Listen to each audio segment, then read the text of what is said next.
Hey, hey, hey, hey, hey, hey, hey. Alright guys, bagong ligo po tayo. Kasi may subject tayo ngayon, may gagawin tayong maganda. Pinapaganda yung aming trolley sa labas.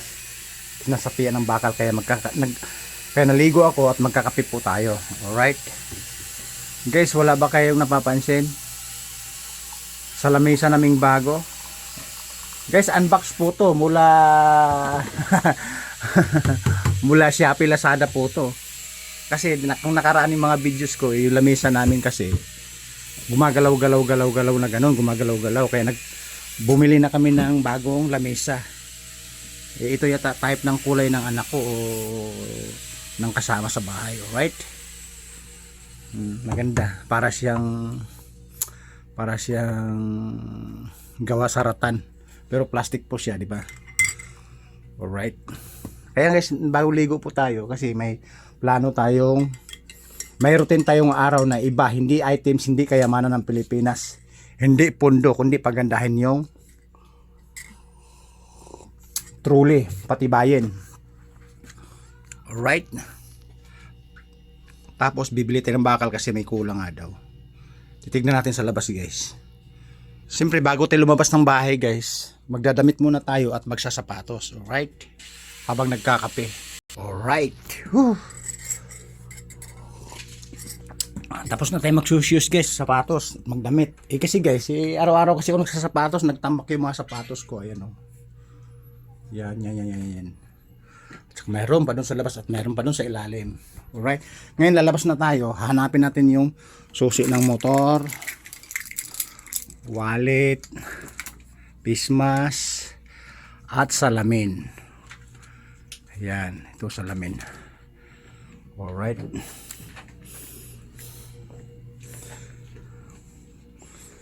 Okay, titingnan natin ng ginagawa guys. Ang routine namin ngayong araw, hindi kami gagalaw ng item sa mamayang hapon na ang gagawin ni papatibayan yung tuloy kasi nga mayroon na kasi ang lamat guys kasi mas delikado pa sa highway pagka overloading.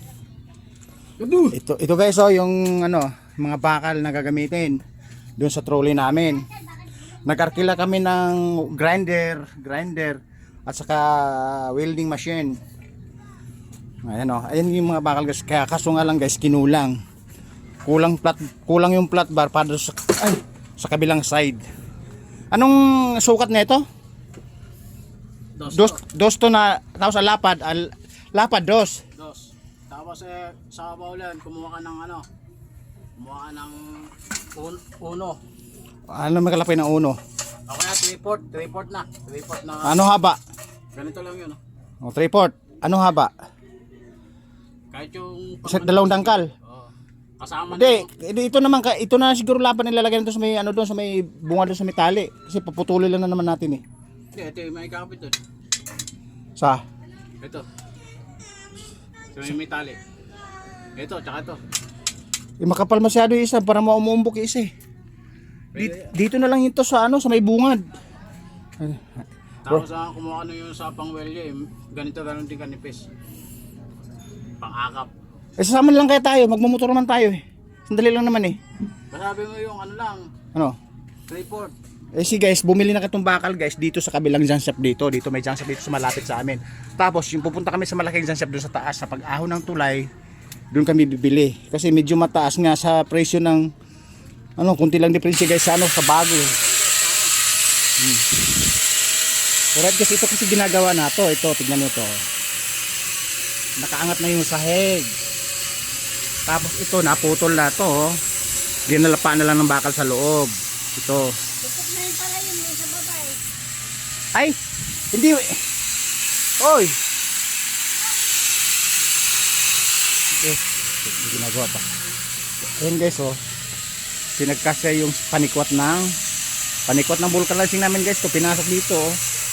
Tapos ito guys. Ano yan? Weldingan.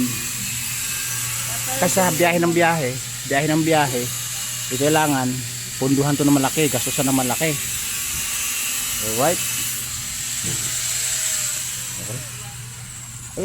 Ibig sabihin hindi mo pala pinutuloy pinasok mo na lahat. O maganda nga yun. Matibay yan. Oo. Tapos yung dito sa may Sa side wheel, sa may parang swing arm, parang may umangat, no? Tingnan mo.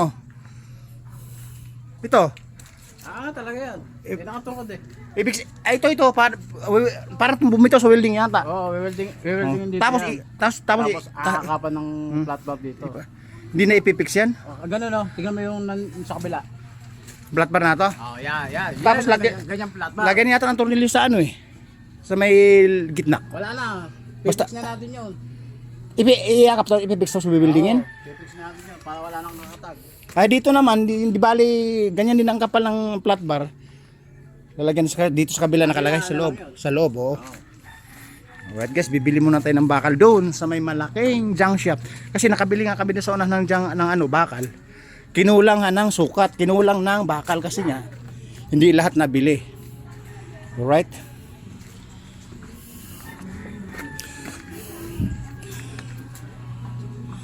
Ay, parang kakatin mo na para pumantay din eh. Oo. Dito Okay, guys, marami kasing plano do guys to para patibayin. Kasi araw-araw to sa hanap buhay, araw-araw ginagamit. Kailangan safe sa daan, kailangan matibay at pulido. Kasi ilang araw namin napansin kasi siguro may isang buwan na mahigit eh. Kailangan matibay yung bawat dugtungan, bawat kasukasuan. Alright? Kasi guys, nabili din namin to ng surplus sa junk shop kasi for sale po siya. Kaya nabili namin para panghakot, pang deliver sa items. Alright? Bibili tayo dun sa may ano. Sasakyan natin yung street bike doon sa malaking junk shop. Aahon sa tulay. Makikita natin yung motor na mga nakaparada ko dun. Alright? Alright guys, andito na tayo. Dito tayo bibiling bakal na surplus. Ito yung mga bida-bida natin. Buslino! Kasi Buslino, you know, kaibigan, kabida-bida natin. Dito bibiling bakal.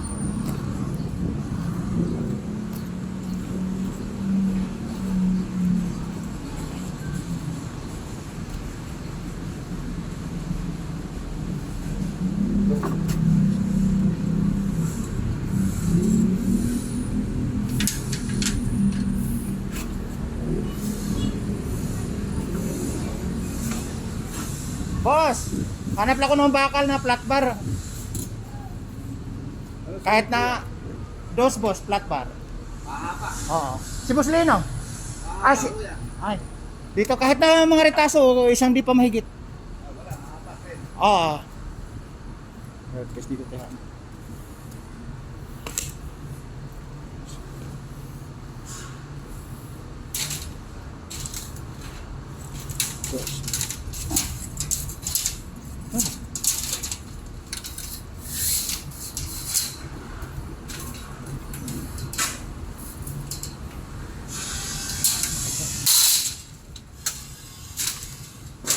So guys, maraming pipilian dito guys.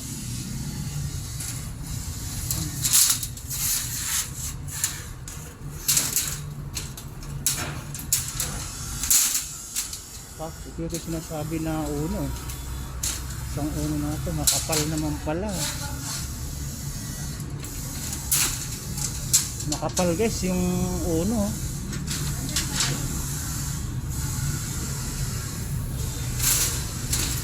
Mahaba na lang bibilhin ko. Huwag na ito. Ang mahaba.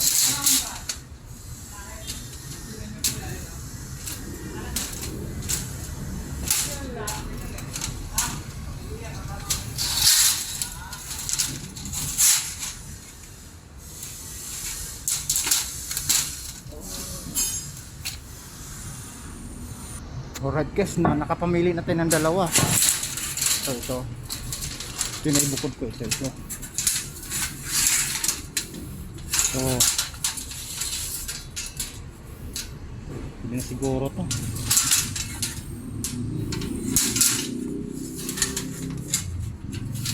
Alright, pero hanap din naman ito. Ito na lang.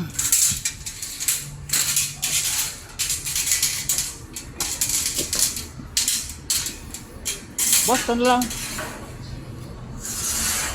Ito pala.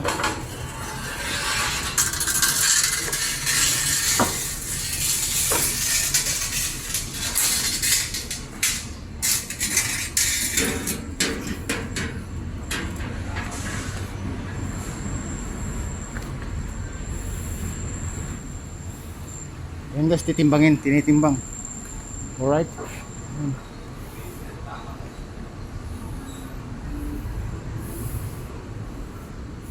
Magalaw.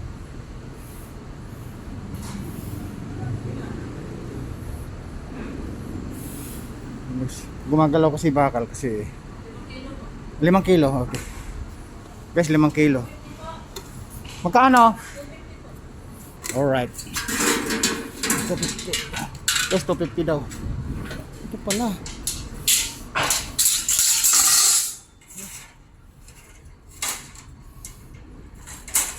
Hinahanap ko.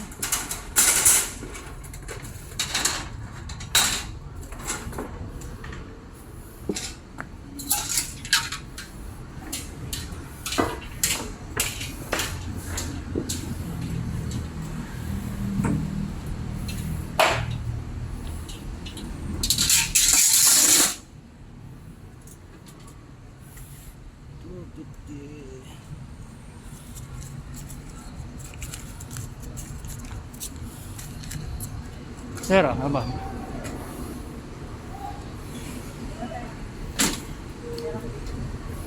Alright. Lalabas na po tayo.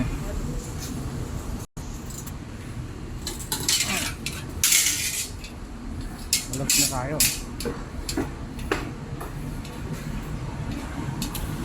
Alright. Ito na sasakyan natin.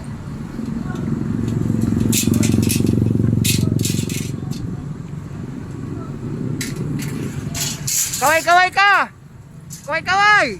Ayun na guys, yung mga idol natin na yan. Naka-view ka pa ngayon! Ay, laki ng katawan! Ayan, mga kasama ni Lino yan. Gumagawa. Ayan na, kagwapo! Ang gwapo mo!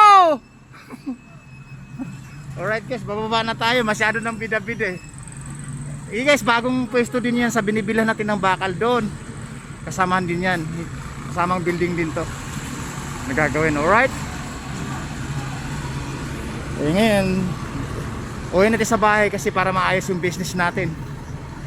Doon sa bahay. Okay guys, ibaba ko muna.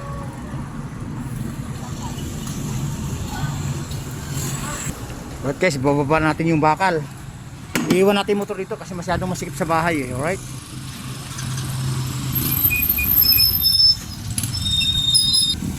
Alright.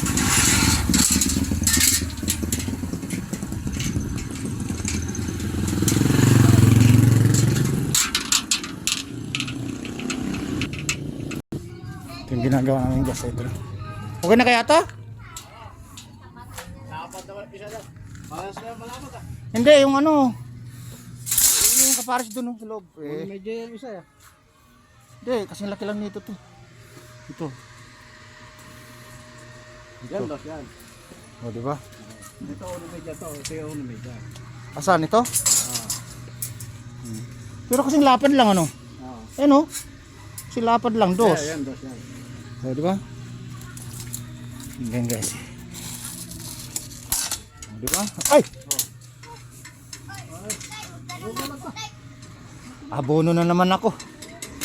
Kahit na mahal dun. 250 lahat yan. Ayun na. 5 kilo.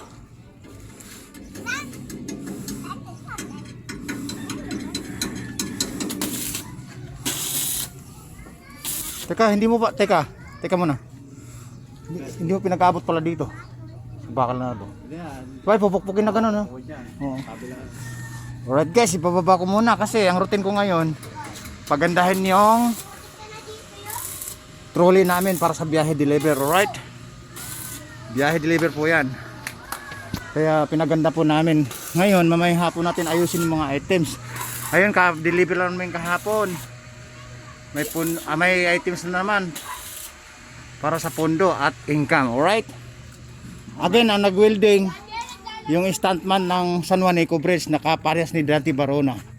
Alright, yun yung nag-ayos ng mga items ng katon minsan driver. Ngayon, pag napaganda to guys, maganda na ito yung pagwagwagan sa Super Highway sa Vergara Road. Alright, babu. Woo!